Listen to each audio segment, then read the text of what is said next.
ایک بار پہلے اسرائیل پر میزائل حملہ کرنے کے بعد آج ایران نے ایک بار پھر سے یہ بات ثابت کر دی ہے کہ آج وہ مسلمانوں کے ہجوم کے اندر موجود سچا حسینی ہے، جو کسی سپر پاور کی طاقت ان کی میجورٹی سے نہیں گھبراتا، ڈنکے کی چوٹ پر سچ کو سچ اور جھوٹ کو جھوٹ کہتا ہے، کیونکہ ایک بار پھر سے اس نے اسرائیل اور امریکہ کو، جو کہ ہر روز اس کو تباہ کرنے کے منصوبے بنا رہے ہیں، ایسا منہ توڑ اور شرمناک میسج دیا ہے جو وہ مدتوں یاد رکھیں گے۔ ایران میں 1979 کے اسلامی انقلاب کو آج تقریباً 47 سال ہو چکے ہیں اور ہر سال اس کی سالگرہ 11 فروری کو منائی جاتی ہے، لیکن اس سال جس طریقے سے اس کو منایا گیا وہ دراصل ایران اور مسلمانوں کے دشمنوں کے لیے کھلا میسج تھا کہ ہم تمہاری حقیقت بھی جانتے ہیں، تمہارے ارادے بھی، اور تمہیں کیسے ختم کرنا ہے یہ بھی ہمیں اچھی طرح سے آتا ہے۔ یہ اسی دن کا ویڈیو ہے جس کے اندر آپ دیکھ سکتے ہیں کہ بال، جو کہ ہزاروں سال پرانے بت پرستوں کے خدا کا مجسمہ تھا، اس کو ایران میں بنایا گیا، جو کہ کرسی پر یا اپنے تخت پر بیٹھا ہے، جس کے ماتھے پر زائونسٹ سمبل، جو کہ اسرائیل کے جھنڈے کے اندر بھی ہے، وہ بنا ہوا ہے۔ اس کے علاوہ اس کے اوپر 666 جس کو مارک آف دی بیسٹ یا شیطان کی چھاپ یا پھر شیطان کے فالوور کے طور پر بھی پیش کیا جاتا ہے، وہ بھی بنایا گیا، اور پھر اس بال کو آگ لگا کر پورے ایران کے اندر اسرائیل مخالف نعرے بھی لگائے گئے۔ اس جھوٹے خدا کے سامنے، اس بت کے سامنے اللہ اکبر کے نعرے لگائے گئے اور لوگوں نے اس کو پتھر بھی مارے، اور اسرائیل اور امریکہ کو، جو کہ ایک ہی سکے کے دو رخ ہیں، ان کو پیغام دیا گیا کہ پہلے بھی اسلام نے ان بت پرستوں کا، شیطان کے پجاریوں کا خاتمہ کیا تھا اور اب بھی کرے گا۔ یہ میسج خاص طور پر ان دنوں کے اندر دیا گیا ہے جب جیفری ایپسٹین کی لیک فائلز نے دنیا کے اندر تہلکہ مچا رکھا ہے۔ اس کے اندر موجود شرمناک حقائق کے اندر پتہ چلا ہے کہ یہ لوگ ابھی تک اسی بال کی ابھی تک پوجا کرتے ہیں، جو کہ اصل میں شیطان کا ایک روپ ہے، جس کا ذکر قرآن میں بھی آتا ہے، اور اس یہودی قوم کا تعلق اس سے تقریباً کوئی 4000 سال پرانا ہے۔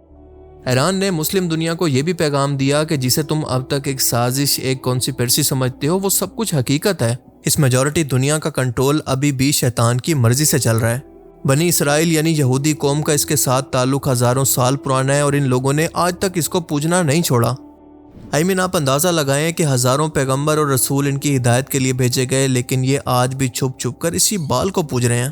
میں یہاں پر زائونسٹ کی بات کر رہا ہوں، جو کہ ایک الگ ایکسٹریمسٹ سوچ رکھتے ہیں، کیونکہ عام یہودی ابھی بھی شرک کے ساتھ ہی صحیح پر ابھی بھی ایک ہی خدا کو مانتے ہیں۔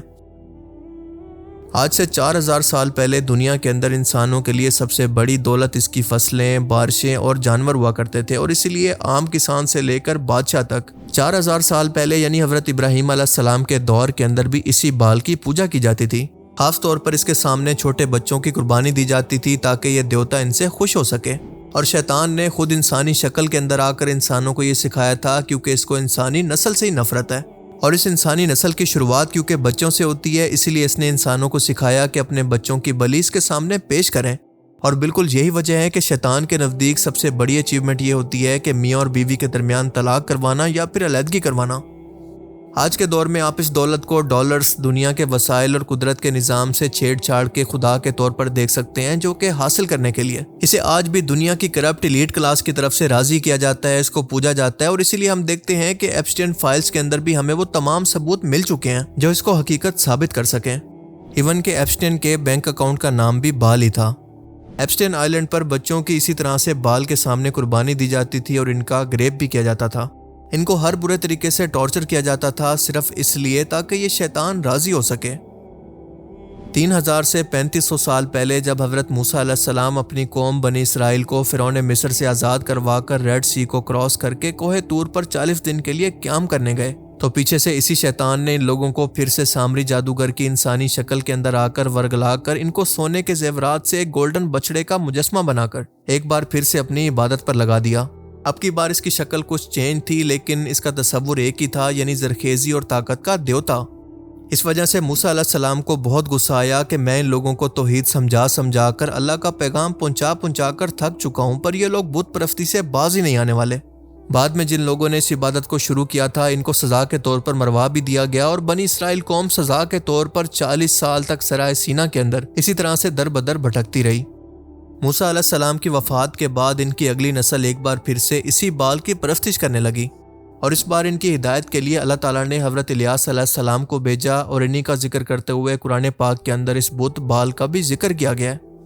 قرآن کہتا ہے کہ جب ان لوگوں نے اپنی قوم سے کہا کہ تم ڈرتے کیوں نہیں ہو، تم بال کو پکارتے اور اس کو پوچھتے ہو اور سب سے بہتر پیدا کرنے والے کو یعنی اللہ کو چھوڑ دیتے ہو، جو نہ صرف تمہارا بلکہ تم سے پہلے تمہارے باپ دادا کا بھی پروردگار ہے۔ پر ان لوگوں نے حضرت الیاس کو بھی جھٹلا دیا۔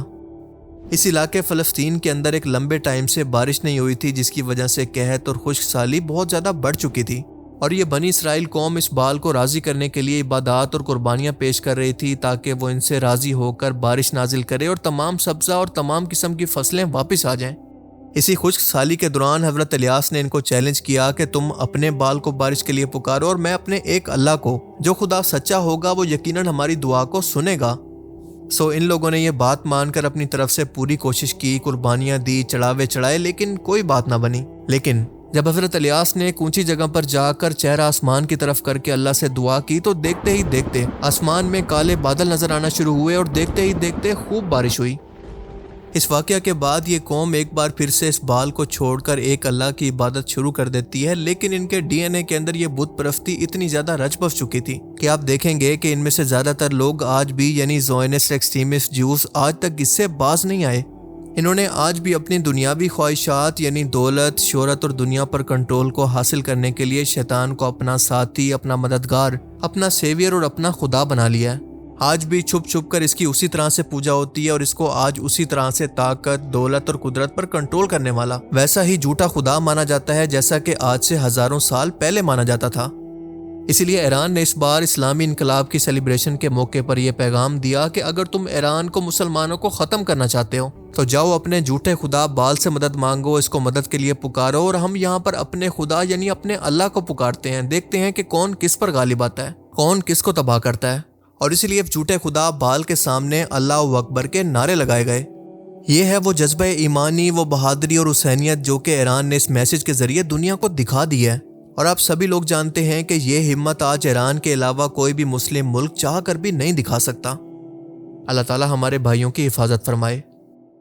اللہ تعالیٰ سے دعا ہے کہ وہ ہمیں سمجھنے کی اور نیک عمل کرنے کی توفیق عطا فرمائے۔